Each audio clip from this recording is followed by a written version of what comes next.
Good afternoon, bon après-midi. Welcome to this event hosted by the Canada School of Public Service. We are delighted to have you this afternoon.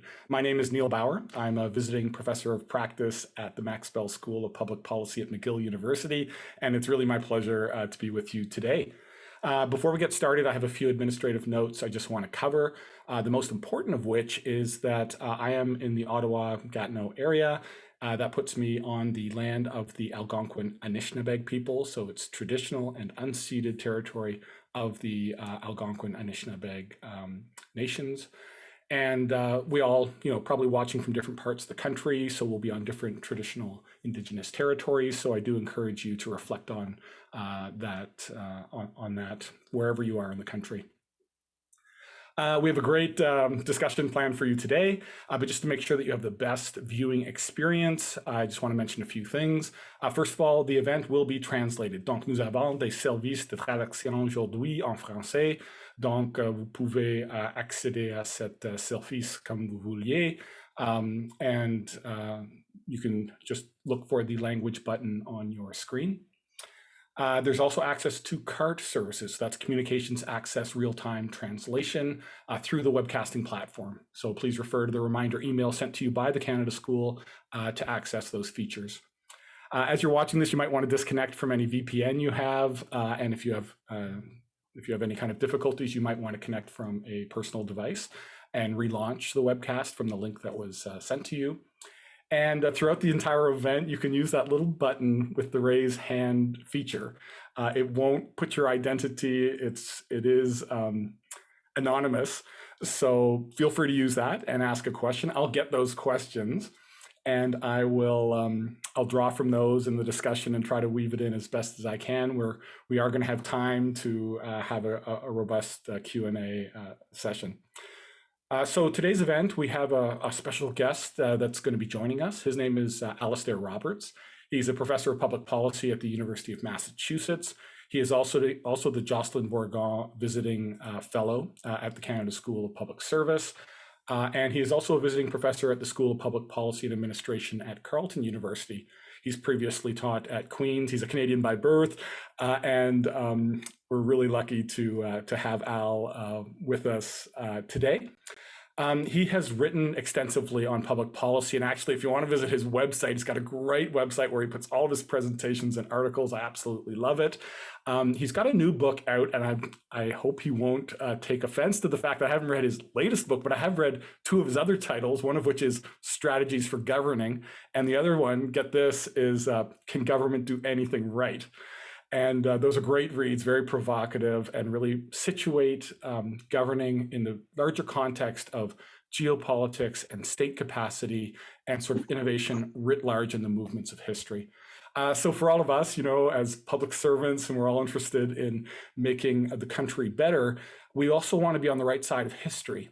And so if we're thinking about how we innovate and how we contribute in our day-to-day, it's important for us to look at these larger movements of history and these larger paradigms that are operating all around us and how those are shifting. So really happy today to have Al Roberts with us. Al, thank you very much for joining us. And what I'll do is I'll turn it over to you and let you make your introduction and take us through a little bit of a presentation, and then I may jump in with a question, or I'll catch at the end, and then we'll go to audience questions as normal. So over to you, Al. Thanks, Neil. So my general theme of my work is rolling with shocks and unexpected events. And just as we went live, the internet connection went wobbly, and so we just switched computers. So the first question is my audio okay? Can you hear me all right? You sound great. Okay, perfect. Yeah. Bear with me if we have to do a little adjustment on the fly. Bon après-midi et merci pour l'occasion qui m'est donnée de discuter de ce sujet avec vous. Je vais m'exprimer en anglais, mais il y aura la traduction simultanée. Thank you so much to the Canada School for Public Service for the opportunity to visit Ottawa and the school this year as the Jocelyn Bourgon visiting scholar. Bear with me for just a second. We're just getting our new computer all plugged in. Good, thank you. And And thank you to everyone for joining me on a Friday afternoon for this conversation. So what I'm going to do is tell you a bit about the work I've done and the work I'm interested in this year. So if I could impose on Catherine to move us to the next slide, I'll tell you a bit about the sort of things that I'm interested in. I've written a fair number of books over the last few years, and the sort of evolving theme of the books that I write is looking at the evolution of what I will call governing paradigms. And I'll give you a sort of quick sense of what I mean by that. The proposition is that in any country, there is at any moment in time a sort of shared understanding about what national priorities are and how national institutions, governing institutions, ought to be structured so that those priorities can be adequately addressed. In a sense, a sort of big understanding about what the functional role of government is and how government ought to be organized. And a critical point is that every country's governing paradigm is different. Sometimes I refer to these as strategies for governing or governing strategies. I've written a book called Strategies for Governing. So I may slip and change language as we're going along, but let's call it the governing paradigm. So if I were trying to identify the governing paradigm in the Canadian context, it's not straightforward. It's a blend of ideas that reflect our own national concerns, the circumstances confronting the country, and our understandings about how to address them. But certainly in that sort of governing paradigm, they include understandings about individual rights, the relationship of people to their governments, understandings about the allocation of responsibilities between federal and other levels of government, understandings about how we're going to organize democratic institutions, our model of Westminster or parliamentary democracy, understandings about the relationship of government to the economy, evolving ideas about social inclusion and who counts as a citizen and what citizenship means. And of course, in the Canadian case, also evolving ideas about Indigenous governance. And when you all that blend together, there is, I think, a fairly widely shared understanding about the way that the country is going to be governed.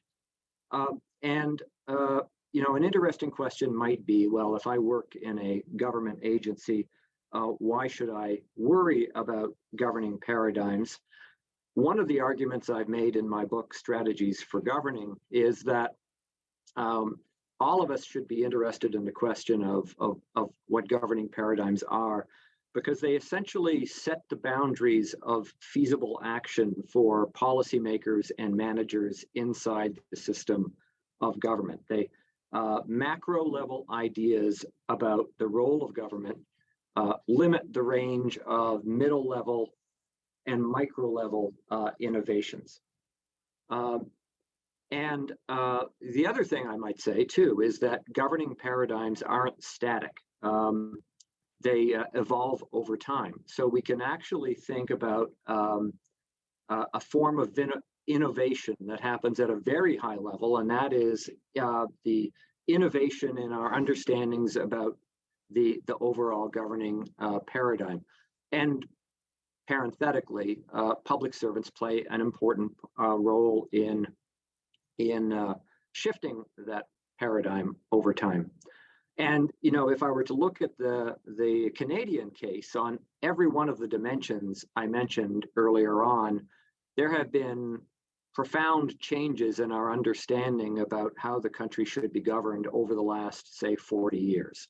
The average Canadian is 42 years old, so I'll take that as sort of a benchmark. There have been substantial changes in our understanding about how the country should be governed. An important premise of my work is that this sort of transformation in governing paradigms, the big understandings about what the role of government should be, this sort of transformation is essential. Political systems have to have the capacity to reinvent themselves in response to new challenges. They have to have the capacity to change ideas and also change institutions to conform to those ideas. Countries that can't reinvent themselves, that can't figure out how to adjust their governing paradigm, the big ideas and institutions, will eventually stagnate and collapse. And that is the sort of big lesson of history. If I could go to the next slide, please. So what I'm going to do is introduce the concept of adaptability, and I'm going to define adaptability as the capacity of a political system to change its governing paradigm and to evolve, reinvent its political institutions in response to new challenges. And it's adaptability that is the sort of central concept that I'm exploring in my work as the Bourgon Visiting Scholar this year. And I'm going to define adaptability as having four components. The first is the capacity to look down the road and anticipate major challenges. The second is the capacity to invent creative responses to those challenges. The third is the capacity to build political support or legitimate proposed new responses. And then finally, the capacity to actually execute, that is to say, transform institutions so that they conform to new ideas. So if I could have the next slide, please. Let me just say a word about the process of change. Not all political systems are equal in their capacity to adapt. Some are very poor at adaptation. A classic example would be the Soviet Union, which said in the mid-1980s explicitly that we are going to try and reinvent ourselves. We want to turn directions. It was called perestroika or restructuring. And of course, that exercise failed and resulted in the collapse of the Soviet regime. The United States is going through a very painful process of adaptation right now. There's a stark change in the tenor of American politics from 20 years ago. If you talked to American leaders of either political stripe in the year 2000, you would have found a fairly substantial degree of agreement on how the country ought to be governed. And in fact, a lot of confidence, we might even call it hubris, that all the major problems had been sorted out. And what we have 20 years later is a breakdown of agreement about the governing paradigm and a struggle to build a new consensus. There's also a very large literature that says that liberal democracies are actually not very good at adaptation. I'm not sure I'm persuaded by that literature, but I want to flag it. Because politicians are fixated on the next election, they think short term, because decision makers become preoccupied with the crisis of the moment, or because governments are actually incapable of executing reforms. In fact, if you look at the Financial Times opinion page today, there are 3 op-eds, opinion pieces on the Financial Times website, all of which offer very sobering assessments about the adaptability of liberal democratic systems.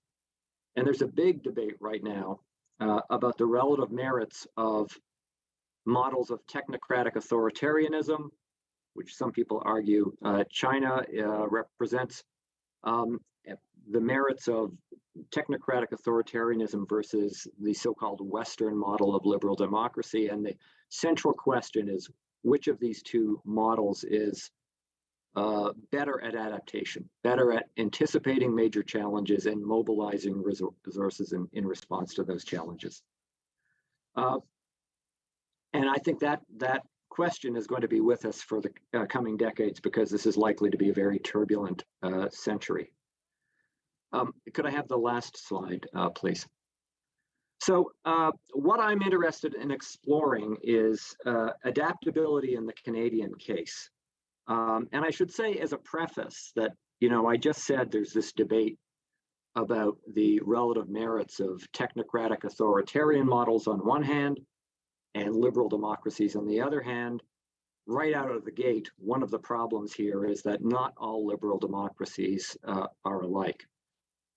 In fact, I mentioned these op-eds on the Financial Times website. One of the difficulties is the tendency to lump all liberal democracies together. They vary in important ways, and those differences matter in terms of adaptability. I would actually argue, for example, that the Canadian system has proved more flexible, more adaptive than the American system over the last 40 years.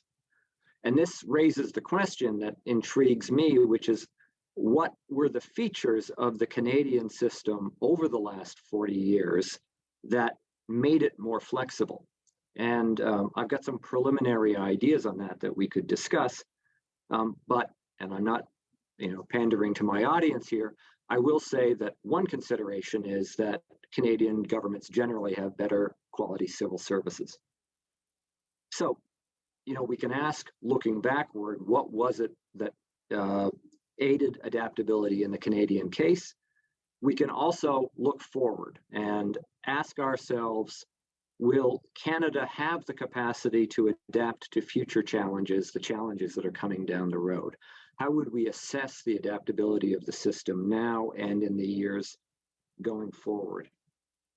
And I'm breaking that kind of big question down into three subordinate questions. I'm interested in looking at policy making at the heart of government, and that is, do all the critical players in the system, political parties, government bureaucracies, think tanks, civil society organizations, the media, do all of the various players in the system have the capacity and the motivation to take a long-term view and to think creatively about responses to challenges that will be confronting us in the decades ahead? So that's one big question. The second big question relates to the quality of public conversation, what the public at large thinks.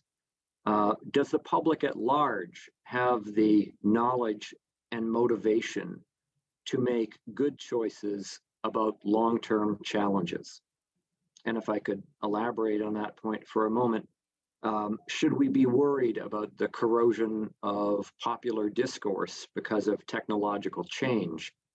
And will that impair our capacity as a country to respond to shocks and stresses in coming decades? So that's the second big question, the quality of public conversation. And the third the big question that interests me is decision-making and policy execution within our system of disaggregated governance. Do our various governments individually have the capacity to act decisively? And do we have the capacity to assure coordinated action by many public authorities? And I know this seems like a very broad topic, and I'm going to concede that point. But I also think it's critically important. It's an existential question for Canada and for every other country. History shows us that political systems, the rule is political systems collapse. Some last a very short time, some last a long time. What makes the difference is adaptability. And so I think we have to recognize that concept and then think about what it entails.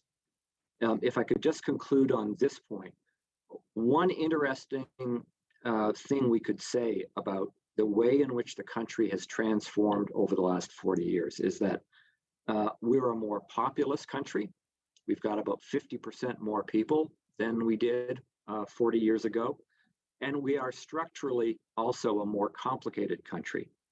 We've spent several decades disaggregating political power, and we did it for very good reasons. We empowered individuals We empowered provinces and territories. We are attempting to honor commitments to empower Indigenous communities. We've empowered the marketplace. And as I say, we're doing all of this for very good reasons. But the next century will be a challenging one. And the question is, how do we, as a country as a whole, make informed choices and coordinate action in this bigger and more complex system? And thank you very much. Amazing. I'm sure everyone on this event is envious of you having the chance to study this really fascinating topic. So, I mean, when I think about adaptability at the state level or at a country level, I think of things like, free trade or 9/11 or the national unity crisis and other big events like that. You didn't mention the C word, the COVID word, but I'm just dying to ask you, first and foremost, do you think that what can you learn about the subject of adaptability, given what the world is? We've all just been through the same natural experiment. Every country around the world has gone through the same thing. That's rare. And we've all responded to it differently. So what do you think COVID will have to teach us about adaptability?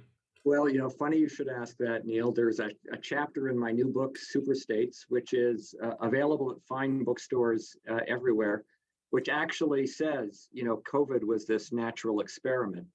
I look at that Super States book is looking at 4 very large polities: India, China, the US, and the EU. And I basically say, all 4 of these polities were essentially hit by the same shock at exactly the same time. And it's interesting to compare and contrast the responses. And very briefly, the lesson I draw from that is that among those polities that purport to honor liberal democratic principles, which is basically the EU, the US, and India, for me, one of the lessons I take from that is being careful about over-centralizing response. That you want to have robust, responsive capability at the sub-central level. There's a danger with over-centralizing response to shocks like that. One is that the center gets overloaded.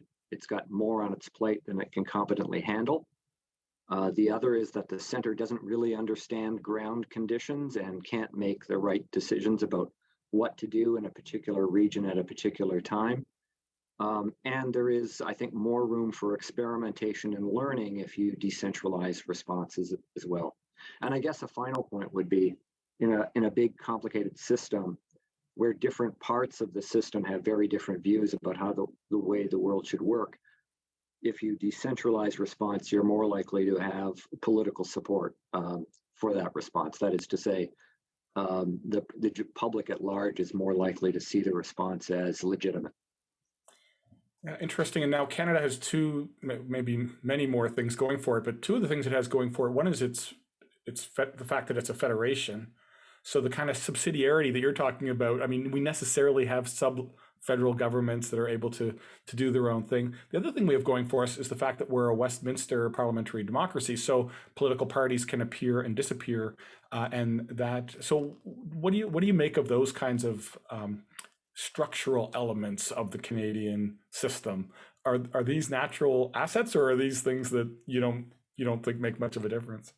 No, I think there are 3 points, and I want to get them on the table because my aging brain will forget them. But a robust federalism, Westminster model, and effective electoral systems, I think, are all advantages for Canada, especially when you compare to the American system.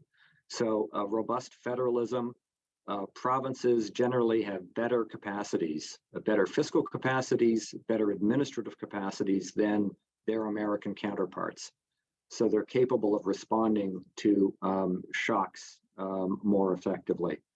The second, Westminster system means that you've got more capable executives, especially in moments of strain.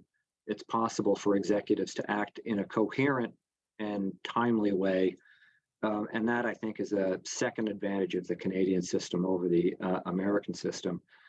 The third thing that matters, especially when you're thinking about the long-term evolution of ideas, is in a democracy is competition between political parties. And the Canadian system is, has certain advantages. Controls on spending in elections, low barriers to entry for new political parties, better systems for redistricting, taking the politics out of redistricting, clean election administration.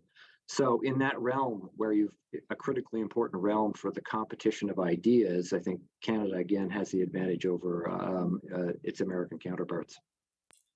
Now, I think I agree with all of the points you're making, but I would understand it if an observer from the outside said, "Wait a second, doesn't Canada still have a king and have a constitution that hasn't changed that much since 1867 or 1890 or what have you?" So, what do you make of the fact that Canada still holds on to this medieval feudal system of governance with the monarchy? Well, some value-laden words in there, but I guess 2 points. I guess the question would be whether the monarchy is regarded as sufficiently problematic. I'm not wording that correctly, but if King Charles had more political authority and or his representatives had more political discretion, we might be more troubled by the arrangement. I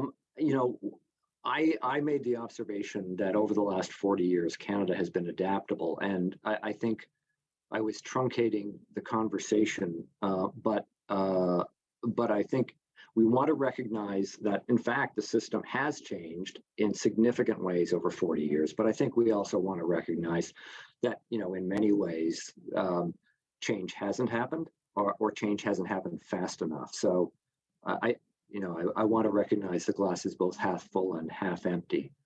And I also want to think about, when I'm thinking about this topic, not just what were the features of the system that enabled change, but also what are the features that have inhibited adaptation. So I am taking a more rounded view of that.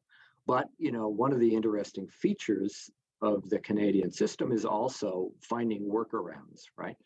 In areas where, let's say, constitutional reform turns out to be difficult, is it possible to find a workaround that achieves substantially the same result in a more circuitous way? Yeah, and I think I'm being a bit unfair. We did the charter in 1982, and so that's constitutionally speaking, a pretty recent, development. Okay, interesting. So, I mean, in the science world, we talk about paradigmatic crises, where it's sort of evident that the system, it works until it doesn't, and when it doesn't, it's obvious, and then you go through, this difficult period of change, which almost looks like they look like milestones in the history of a country. Whereas you can't help but get the feeling today that, as you say, things are a little more fluid, a little more rounded, maybe a little bit more nuanced. I mean, immigration is changing the face of Canada today. Technology is changing the face of our relationships. AI is coming around the corner. Digital practices are seeping in, and data analytics, and not to mention populism and some of these other forces. So it seems like now we're like this idea of discrete paradigmatic crises is being replaced by more of an organic, ever-changing, evolutionary. Be interested to know where you would fall on that. Do you think we should be thinking about a signatory event that changes the paradigm, or do you think that this kind of constant evolution is more descriptive? Yeah, and I think I want to do 2 points. The first is just to sort of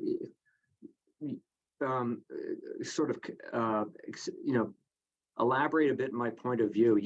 People may be listening thinking, okay, this sounds very straightforward, but there is a sort of view of the world that I'm consciously rejecting, right? And the view of the world that I'm consciously rejecting is that life is sufficiently stable and predictable that we can set up governing arrangements, and we can lock down those governing arrangements, and we're good. That's the permanent settlement about how we're going to govern. And there is a a school of thought, people out there who do sort of tend to think that way. There is one best way to govern. And some even go further and say, and this applies in any circumstance. In fact, around about 2000, there were a lot of intellectuals and leading statesmen who were basically saying, look, we figured it out. We've reached the end of history. There's one formula for governing. It's market-oriented liberal democracy. And I'm sort of taking a different view. I'm taking a realist view that says, no, life is too complicated for that. Circumstances are constantly changing. You may find at a certain point that you found a way of governing your particular country that works for the moment. But the critical point is for the moment. Now, whenever we talk about governing arrangements, we have to add the caveat, it's working for the moment, because circumstances do change. Demography changes, technology changes, the structure of the economy changes, climate changes. That's been true throughout history, not just recently. So adaptation, alertness and adaptation really are critical qualities, and the capacity to invent and reconstruct institutions. And that, I think, is a quality that was not adequately appreciated in around about the year 2000, when people were saying we've got it sorted out. There was this sort of neoliberal view of the world that said, what we're going to do is we're going to limit the role of government. We're going to put constraints, golden handcuffs, they sometimes called them, on government. Government doesn't have to think very much. It just needs to do its basic job of market regulation, and everything will be good. And then we hit a century where it was one shock after another, and we realized, that's not quite right. There's a need for government to think creatively about how to anticipate and respond to challenges. On a second point, I did a book a couple of years ago that which is essentially about paradigm change in the U.S. I'm not sure I stick to the argument, but I'll run it out. And I made the observation that certainly in the American case, around about 2016, there had already been a lot of people lamenting the crisis of American democracy, and there was sort of this sense that, the end of the world was nigh. And I made the observation that, this is actually not the first time that this sort of democratic malaise has seized the United States. It happened in the 1970s as well, in almost exactly the same terms. It happened in the 1930s. It happened in the progressive era at the turn of the 20th century. And the observation I made was that there are sort of cycles here. And the nature of the cycle is that at a certain point, people think they have it all figured out. They've got this common understanding about the way the country is going to get governed. And then the world changes. And the old formula no longer seems to work anymore. And initially, people try to just put Band-Aids on it. But eventually, the paradigm just kind of collapses. And then there's a process of search. Okay, what do we do next? Political entrepreneurs go out there and sort of pitch a story about, maybe we could govern this way. And they try to build a political coalition that gets them into power. And then they commence the process of rebuilding institutions to fit with that new view. And you can see that happening, let's say, for example, in the US during the period of the Great Depression. You can see it happening after the economic and social crises of the 1970s. And I think that's what's happening today. And the point I made in the book is that, changing directions doesn't happen overnight. And I'll give you a couple of examples. In the 1930s, the financial crisis happens in 1929. Roosevelt gets elected in 1933. Roosevelt's sort of making stuff up for a few years. Eventually, it sort of gets this kind of coherent ideology behind it. By about the late 1940s or so, even Republicans are signing on to that kind of New Deal understanding about what federal government does. But that's a block of time that spans 20 years. Now, if you look at the 1970s, the wheels start falling off about 1973, 74. Reagan comes in 1981. By about the early 1990s, Bill Clinton has sort of signed on to key elements of what Reagan was about. I could say the same about Thatcher and Blair in the UK. But again, that's a span of about 20 years from the onset of crisis to the consolidation of a new consensus. So, if you thought that the wheels started to fall off around 2007 or so, you wouldn't necessarily be surprised that you're still years in and finding yourself struggling to develop a new consensus. I love it. Well, I mean, when you're looking at those kind of changes at that scale, it's really interesting to know that there are these sort of patterns or things that you can watch for. That's fascinating. I'm going to remind our participants that you can press the chat icon and submit your questions, and I'll get to them. In fact, I do have a queue of questions. So let me turn to one which just bridges us from kind of the theoretical and the high level, and in some ways the grand movements of history, to get down to the level of the public servant and the person that is, thinking about our institution of the public service and how it can be innovative. So the question is do you have suggestions for the public service to increase its capacity for long-term thinking? And the questioner says that their initial thoughts are the use of strategic foresight as a set of tools, as well as efforts to define and measure long-term outcomes, for example, through Canada's quality of life framework. So the question is what's some suggestions for the public service to be more to take the long view? Well, so this is sort of like investing in infrastructure, right? You're spending money now to do something that's going to have a long-term payoff. And let's be clear that when we say long-term, we mean something maybe 10, 20 years, 30 years down the road. And so I would say that it seems to me that what you want to have in your public service is a recognition that doing this kind of long-term thinking on a regular basis as part of business as usual is important. Building in the capacity to do that, building in a mindset that basically says we've got stuff that we got to get done today, but we also have to be thinking down the road. And so having that as part of the kind of organizational capacity and organizational mentality.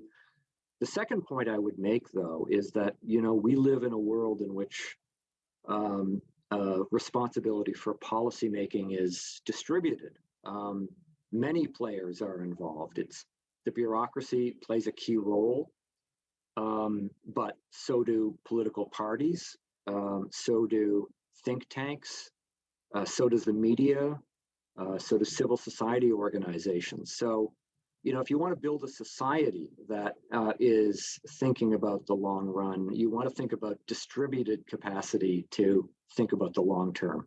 So you would be worrying, I think, about the capacity of all of these other actors to attend to the long term as well. Do they have the resources and the mentality to think down the road? And I think public servants could also play an important role in kind of facilitating capacity building and attitudinal shift among those other players as well. It's also the case that, the public service has access to key resources like information that are critical for other players to engage in the long run. And then the other, just to stretch it out a bit more, let's suppose you had core governmental actors and the sort of policy community narrowly defined, all thinking in the long run. Even that might not be enough. You can have a government or a policy community that's thinking about the long run, but if the public at large isn't with you, if they're not attentive to long run risks and thinking about the world in the same way, you're stuck. You're not going to have the political base you need to take the right course of action. So it's also a matter of thinking about how the public is, what the public knows, and how the public thinks about long-term challenges. I really like your comments there, Al. I mean, one of the barometers I use is when I'm looking at a department or a policy area is how often does the government put out policy research or policy papers where the answers are not already figured out? So, sort of true consultation papers with open-ended. We used to call them green papers, and that's a good bellwether maybe for what you were talking about, which is this sort of policy discourse. I'm going to move to the next question, and the person says they love how you framed attempting to adapt and reach consensus on new governance structures. So could you speak to ways or examples of how that could happen, which favors the sovereignty of a diverse citizenship and to decide and influence the way forward over well-funded interests of corporate and foreign national groups? So at any level, federal or sub-federal level. Well, that's a challenging question. Could I ask you sort of to just restate it for me? Yeah, I mean, I think the person is looking for examples where, rather than listening to the usual suspects or large corporate interests, but really reaching out to diverse areas of society, and in particular people that may not have a voice. So, for example, you've mentioned Indigenous. We could also talk about racialized groups or other subsets. So, just if you could reflect on examples that you've come across, in the spirit of adaptability, but where the voices of sort of the more disenfranchised form part of that. I'm not sure I can answer the question directly, but I think there is we've flagged an important challenge here. And bear in mind, everything I say is sort of preliminary, right? Because I'm working through these things myself. But, curmudgeon might say, well, one of the reasons the system was adaptable in the late 20th century was that it was basically elites that were making the decisions. That you had a small number of privileged actors who were making the call, and they made the deals and got things done, and that's not tolerable. You want to part of the whole point of building a just society is empowering individuals who have been excluded, diffusing political authority, increasing participation, and bringing new actors into the system. And we're struggling imperfectly to do that, allowing more voices in the room. And then the challenge is, and we're doing that because it's the right thing to do, advancing human rights. I should say, parenthetically, one of my other projects recently was getting the community of scholars in my field, public administration, to be more forthright and making clear that the work we do is about advancing human rights. But so we're committed to that project. But we also have to recognize that with more voices in the room, the question is, how do you cultivate a shared vision? This is sort of what I was getting at the very end. In a system in which power has been more broadly distributed, how do we assure the capacity to the extent we can, get everybody on the same page about national priorities? Excellent, thanks. Yeah, I know that is a tough one to take on, but I guess when you're talking about centralization versus decentralization, we also need to think about the society itself and whose voices are being heard, and as we adapt, and whose interests are we adapting. So I think this is something that in today's context, it's really important for us to bear in mind. So great question from there. I just want to move to the next one, and it's really the question of trust. So the environment you're describing is a dynamic environment with unforeseen shocks, and you're commenting on the government's ability to adapt to those shocks, and you're making the link to governance and to the population. So the question is how much do you think trust in government affects the government's ability to adapt? I think it is important. I'm a little leery about using the language of trust in government, not because it's not important, but it's very general, right? It's but governments need to have, in a liberal democracy, governments need to have the public behind them. And a predicament is that many government agencies suffer from problems of legitimacy. was true even before the pandemic, but the pandemic illustrates that, legitimacy is also an asset that can be corroded if you rely on it, in moments of stress. So, this is another, I think, another one of the challenges. I know it's an imperfect answer, but again, the question is, how do you convene? How do you coordinate action in a world in which trust, legitimacy is a scarce commodity? Yeah, certainly we would all agree with the contrapositive, which is if you're in a high trust environment of government, surely that makes you more adaptable because it would give you more room for maneuver. Yeah, more political capital, I guess you could call it. Also, hopefully, it would mean that the political representatives would actually represent the views better as well if there's a mutual trust there. But one thing I would say is that, I want to be careful. I don't want to conflate or mix up adaptability and crisis management. In a way, I might say, if you're in a system that is crisis prone, that indicates a failure to adapt. You didn't see the challenge coming, and then suddenly at the last minute you're caught off guard, and you're struggling with a crisis, a real immediate threat to some key interest.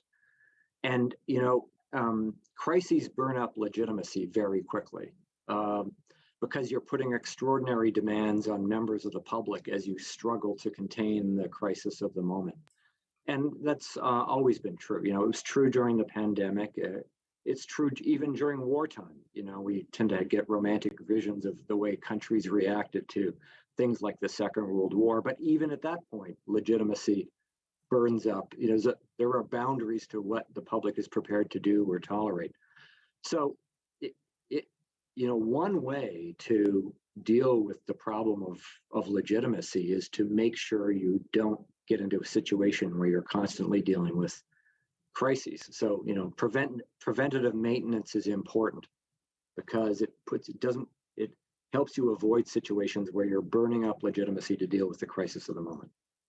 So the example I gave earlier was COVID, but maybe a better example is actually climate change. And I know we call it the climate crisis, but let's agree maybe that it's not an immediate crisis in the way that COVID was, and it is an act of adaptability to be able to change things now. So I guess the roundabout way of asking you, what is in your mind a good bellwether for adaptability? If you were to look at Canada or any other country and put your finger on something, say, here, this is evidence of adaptability and not just crisis response, what would be a good example for you? Well, I'm not sure that I would have, the pandemic is unusual because it hit multiple polities at roughly the same time, within a matter of weeks, basically. But, one of the sort of motifs of my work is that every country is different. Every country deals with its own peculiar bundle of shocks and strains. Sometimes they travel across borders, but not always. And even if they do travel across borders, the impacts are different, like the global financial crisis in the US versus Canada. So I'm not sure I've got one kind of bellwether litmus test that works across all jurisdictions, or I'm not sure that's the right way to think about it. I would say, and this makes it more complicated to contrast and compare, it's a question of whether a country is doing a good job of addressing the threats to core interests in that country. So, we in Canada, we had the national unity debate, which is a sort of in some ways, a distinctively Canadian phenomenon. And the question in terms of adaptability would be, how did Canada deal with that strain? So it makes it difficult to contrast and compare. I would say on the climate change question, I do think that, going forward, that's going to be a major challenge in a couple of different ways. There's the immediate impact of climate change on Canada and its economy and ways of life. I also think, and again, let me make a pitch for my book, Superstates, available in finer bookstores everywhere, that climate change is going to have a destabilizing effect in in the supersized polities, the U.S., China, India, and the European Union, an especially destabilizing effect in these polities. So, one of the things that Canada is going to be dealing with in coming decades is not just with dealing with the effects of climate change at home, but dealing with the fact that it's destabilizing all of our major partners. Yeah, as you're talking, I'm trying to think of other sort of global trends that could be hallmarks of adaptability. And what's coming to mind is the proliferation of rights. For example, same-sex marriage, transgender, and other things. And that's a global phenomenon that has happened at different rates. Indigenous reconciliation, which we're still in the early stages of 350 odd years in. So that's not very adaptable, but that is also common to many countries in terms of technological change and automation. Yes. And I guess the uptake of artificial intelligence will be another one. Yeah. Okay, that's interesting. We haven't talked much about the digital revolution, and there's been much discussion about information, misinformation, disinformation, social media, which is changing the way we interact with one another, creating new hazards and new risks and new approaches. What do you make of the sort of digital revolution in terms of adaptability of states? I think it has complicated effects. On one hand, it gives governments new capabilities for monitoring what's going on in society. I know monitoring seems like a loaded word, but basically knowing what's going on inside your territory, which is an important part of governance. It gives the capacity to improve services more effectively and perform essential functions. So these are all pluses for government. On the other hand, it makes life more challenging for governance because a lot of these tools that are being available to government are also available to civil society actors. So you're dealing with a population that is more wired, more connected, more mobile, more able to challenge the governmental action and question the legitimacy of government. The broader consideration, too, is just the way in which technological change is changing public discourse or the boundaries of public discourse. Part of being a political community is that you're talking to one another. You're not talking to people in other countries. I mean, I don't want to be excessive about this, but your principal focus of conversation is with other people in your own polity. You're talking about shared questions. You've got a shared understanding about what the agenda is, and you're talking with each other in a reasoned way. You're engaging in civil discourse. And an interesting question that I think we're all aware of is whether changes in the informational environment are corroding civil discourse. And that there's lots of books being written about that. I would add in the Canadian case, there's a question of whether it's breaking down the boundaries of discourse, breaking down old communities of discourse, so that we're not talking to one another. We're talking with communities of interest that may happen to flow over borders. It's so that in a sense, it's very hard to maintain a common agenda, to stick to the topic, as it were. What challenges do we need to address in our own country, and how should we as a community sort that out? So that's something else I would worry about. Absolutely. I'm always dumbfounded when the conspiracy theories get so much traction. And in a world where the discourse is done by intermediaries that are professionalized, like think tanks and academics and governments, you see less of that. Whereas just the kind of bizarre, I think of the election denialism in the US, for example, just to see the kind of traction those views get in the context of misinformation, disinformation, it seems like a whole new world, actually. Yeah. Okay, excellent. So now I want to ask you if you could wave a magic wand for a government like the government of Canada, and if you could introduce something to it, whether it's a internal think tank, a consultative body, or something, or a best practice that you've seen in another jurisdiction, is there anything that you would say, hey, maybe consider this? Do you have sort of an institutional feature that you would love to see introduced to the government of Canada along the lines of improving our adaptability? So it's premature for me to do that because, one of the things I'm doing right now is taking advantage of this great opportunity given to me by the Canada School to talk with folks and actually ask them that sort of question. And so there's two levels to this, right? The general question, well, three levels. This is an academic. I'll stop before I get to four levels. Level one is let's recognize that adaptability is an essential quality, which I think is a step forward because there was, as I said, 20 years ago, very few people would have recognized adaptability as a central quality. Adaptability is important. So level two is, okay, what are the features of a system that make it more adaptable? What are the institutional arrangements that really make a system capable of adapting? What are the practices? What about political culture, or popular culture, just the way we think about the world? What are the elements that give the society the capacity to anticipate challenges and recreate itself in clever ways? And then the third question is, okay, using that sort of understanding about what the elements are, where are we doing well? Where could we do better? So I'm going to try and come up with some tentative prescriptions by the end of my stint as a visiting scholar. I'm working on a short book as part of this project, a short book from McGill Queen's University Press called The Adaptable Country. So that your question is basically my assignment for the year. Well, I can't wait to see where this takes you.